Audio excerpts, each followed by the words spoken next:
We do have plenty of time to discuss, Okay. Remember, when I raise my hand, that's 5 minutes to go. It's not like question. The question will be at the end. All right. So you may start whenever you want. And the team name for the judges. The team name is. What's your team name? Generate Innovation.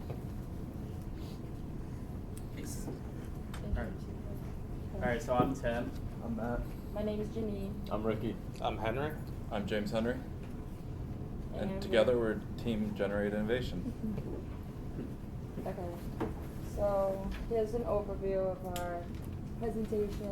We're going to give you a summary, a background, what it is, what strategy, what weakness and strengths that we have.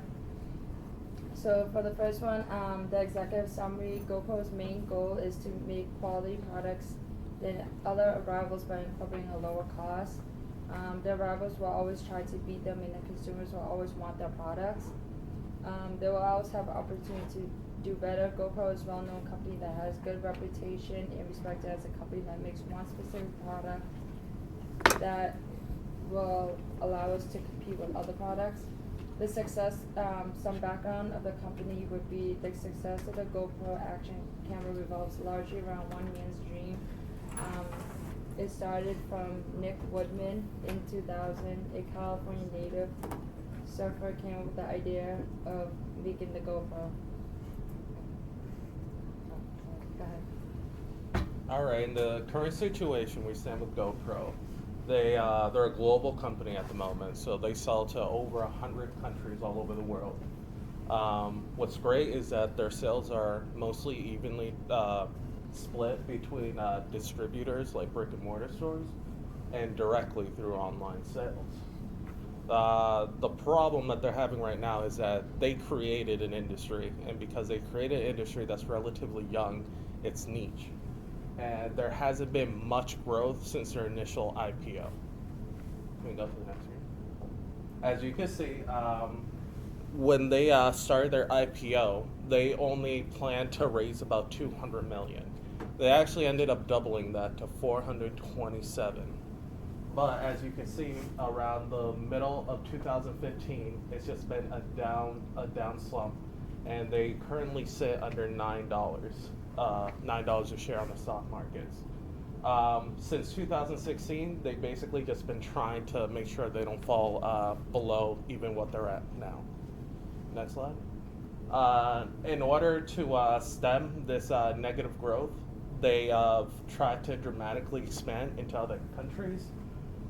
America still holds a little more than half of their market, with Europe, the Middle East, and Africa about a third. Then Asia Pacific and other countries, about 13%.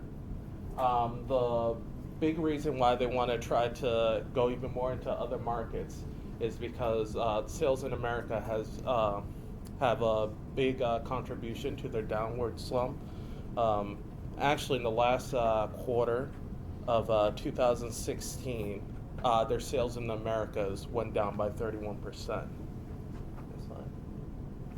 This is their current strategy to try to curtail further downward slump.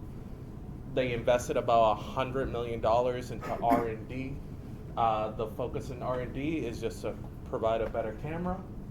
They try to simplify their video editing software, GoPro Studios and GoPro app, and further try to develop their GoPro networks, which is just a social media platform. All right, so I'm covering the external factors, and I have them all listed right up here. I'm going to start with political factors. I think the most important one to talk about is the new tax policy that Trump put into Congress, the new Tax and Jobs Act. It currently decreases the corporate tax rate by 10%, which allows these corporate businesses to obtain more of their revenue and use it for more types of investments, such as technology and new employment. So there's tariffs. Tariffs can be a threat or an opportunity to any business. For GoPro, tariff on their own company might provide a threat because tariff on, say, a resource that they use to create their product is only going to hurt, but it could go in the opposite direction, and a tariff could be raised on a resource that maybe one of their competitors might use, and that will help them gain a little bit more competitive advantage. The political climate right now is pretty well focused on corporate businesses with the new tax policy that's been implemented. But a big part of something that might be an opportunity for these businesses is the financial institutions. America's pretty strong banks, and they can use those for loans. The only issue with that is it's going to put your business in debt, which you obviously have to pay off over time, which could be a potential threat if you're not able to pay off the debt.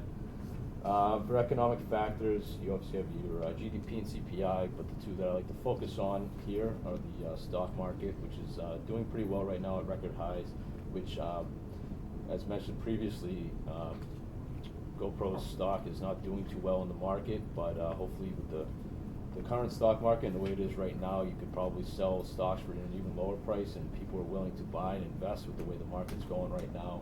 So that's definitely an opportunity for GoPro through the stock market. But unemployment is also very low as well. It's at a current rate of 4.1%.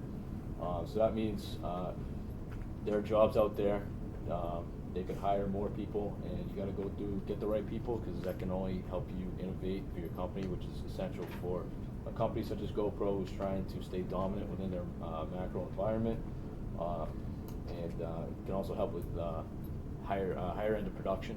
More production is essential for the business as well.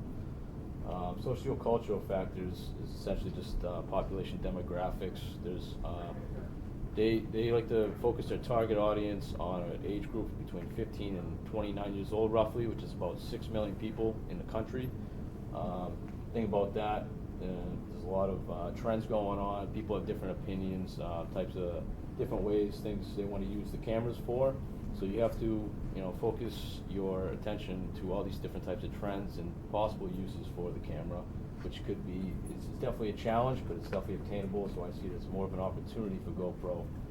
Technology, that is essential to this business, because the GoPro itself is a piece of technology. So you want to have the top of the line stuff. I think the newest one they got is the 360 camera degree, and with the drone as well, which brings me to the laws and regulatory conditions. I like to use the drone as an example because there's some skeptical speculation on how that drone is possibly going to be used. Like, if you put it in the wrong hands, invasion of privacy and things like trespassing. But there's, like I said, when it comes to socio-cultural factors, a lot of trends, a lot of different opinions out there. People are going to use it for all sorts of reasons. They can see that people that are going to buy it are going to be very curious of how they're going to use the drone and things like that. But it can be threatening with other laws and regulations going on. But the laws and regulations also provide a competitive market out there. So that is essential for GoPro as a dominant player in the action camera industry. So some of the internal factors that come into GoPro, the main factor behind GoPro is their marketing. They are very customer focused when it comes to their marketing.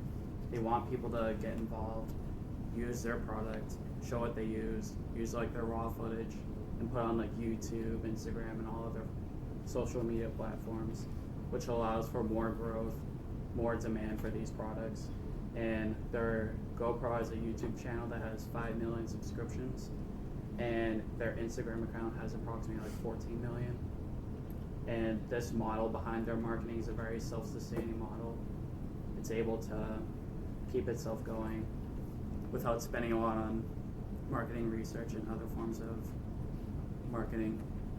And the sporting events, that is a main thing that GoPro uses in order to display themselves. They endorse very Olympian athletes. They probably have about like 100 Olympian athletes that they endorse, including Shaun White, who is a professional snowboarder, and mountain biker Kelly McRae. And their brand identity, as I said before, they have a brand. They have a very strong brand name, and when it comes to these products, GoPro is the number one when it comes to purchasing these products. and they're very known for their high quality. They're very, very high quality products, and their technology, as I said before, they sustain themselves with having not able to like copy as much from their competitors, and the goal is to capture, merge, and share and enjoy the most important parts of life. That is their main goal, and GoPro does that, and they are an American patent company, which is a very strong, and they're loyal customers.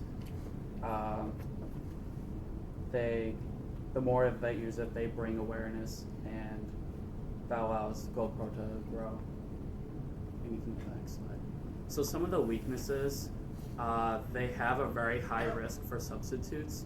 For example, Sony, their Sony X1000V, they have a 40K camera with a wide-angle lens, and they record at a faster rate. And the Garmin VIRB has a color display and a waterproof display, and it supports GPS, Wi-Fi, Bluetooth, and other features. And it's also very costly. Since they emerged very fast, that allowed the cost to increase as well. And some of the other competitors, you can easily substitute, like the Ion, the Sony DR, compared to like the Ion, which is $200. The GoPro Hero 6 is almost $600. So that means like GoPro is losing out on some of these competitors. So some of the strategies, the current strategy is like a broad differentiation, and this increases demand in foreign nations that allows GoPro to be more competitive. However, this could increase unemployment when they're using outsourcing. And differentiation of technology, so that means like GoPro is using different forms of technology like the drones, the Hero X, and other forms of technology. So much like covered earlier, how Apple revolutionized the smartphone and computer industry, GoPro created the niche markets they exist in currently. And we've gone over previously, GoPro, when it raised and went IPO, it raised over double what it had hoped to achieve, but then quickly started to decline and experience brief spikes in activity, but now has gone down to where it is currently at under $9 a share due to their inability to keep up with companies that have more capital to work with and other brand loyalty that have come with those strides in advancement of technology and camera patents. GoPro has attempted to stay on top over the last 4 years by coming out with new tiers of development due to its R&D departments. However, it's only managed to capture about 24% of the market share overall, down to from where it was just 3 years ago at over 40%.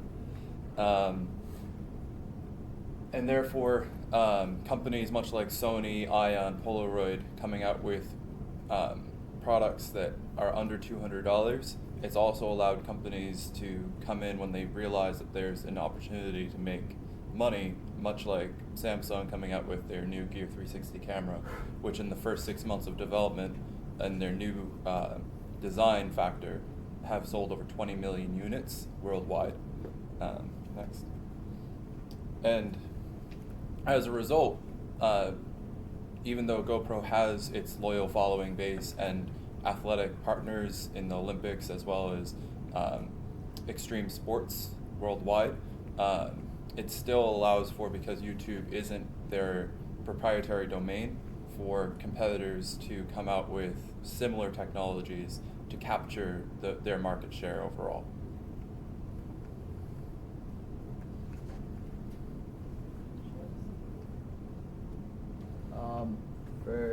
think GoPro should start with market research for implementation to get to know their consumers a little bit better. So price sensitivity, are they involved in extreme sports or other sporting?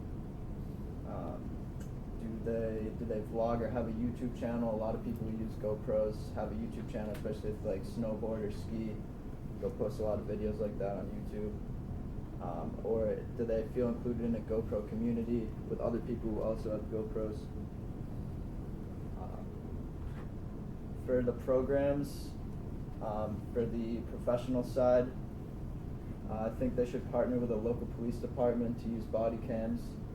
They're becoming increasingly popular, especially with all the stuff that's going on in our country.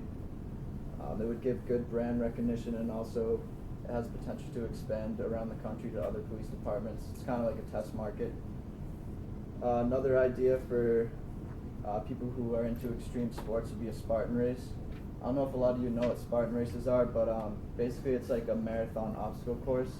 They have like fire jumps, wall climbs, barbed wire crawl, stuff like that. So we would use GoPro technology with some of the racers and create like a live streaming on Facebook, Instagram Live, YouTube or Periscope, something like that. And also have a pop-up shop at the event, and we could advertise on the live stream as well. And then you could do a GoPro adventure camp for more of the casual consumer, so like kids can come with their parents. They can test out the GoPro products. It's an opportunity for them to use the products firsthand, see if they like them. With stuff like snowboarding, skiing. You could do a mountain in the winter, like the summer months. You could do a skate park, so you could do BMX or skateboarding. So they could test out the product, and also we would have like a little tent where you can buy the products there on the spot. That's it. Any questions? Also as an add-in, the Gear 360 camera has a form factor that has become a minimal IP68 rating, and I didn't have a GoPro myself, so instead I brought in the competitor of GoPro. Which, if you click on the link, it should go to the broadcast of.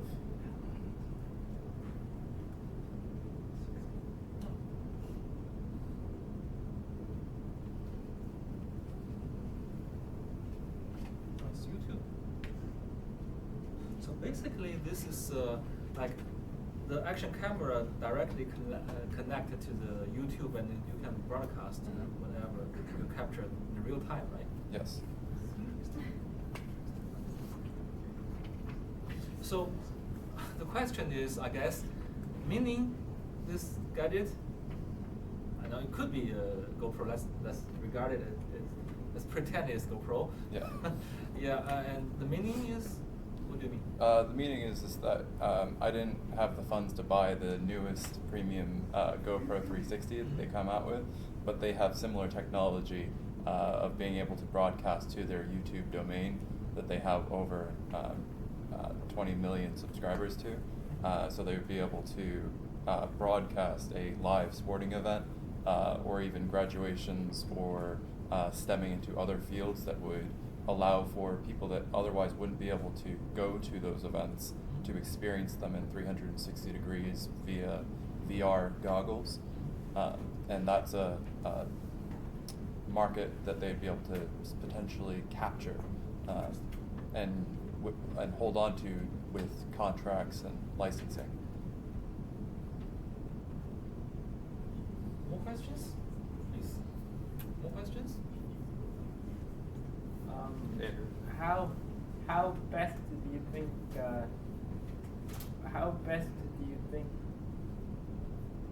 Should they expand past just the sports and the adventures, or make it like gear it towards more professionals? Because I read at one point they were talking about working with like NFL referees to give them cameras so they could make better calls.